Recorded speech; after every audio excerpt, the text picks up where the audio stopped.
magandang buhay mga Marites. Samahan niyo ako magluto ngayon ng ginataang munggo. Ayan. Tsaka nilaga ko na pala yung munggo natin. Nilaga ko na siya, pinakuluan ko.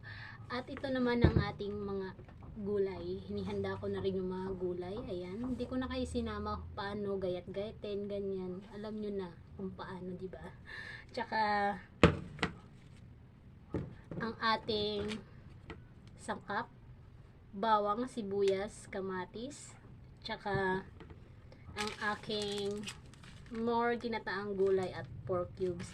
Tsaka maglalagay na rin ako ng chicharon. Yun lang yung ilalahok ko. Tsaka hindi ako maglalagay ng ngayon, ng karne. Instead of karne, eto na lang ilalagay ko. San Marino corn tuna. Yan lang. Kaya yun lang mga Marites. Samahan nyo ako magluto ng ginataang gulay. Yun lang.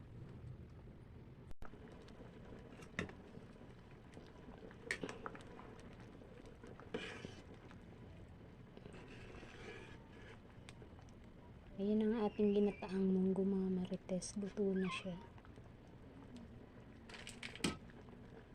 Ayan mga Marites, luto na ang ating ginataang munggo.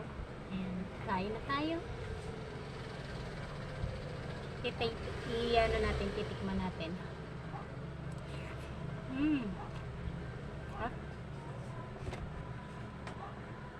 Sarap. Subukan nyo rin. Sarap niya.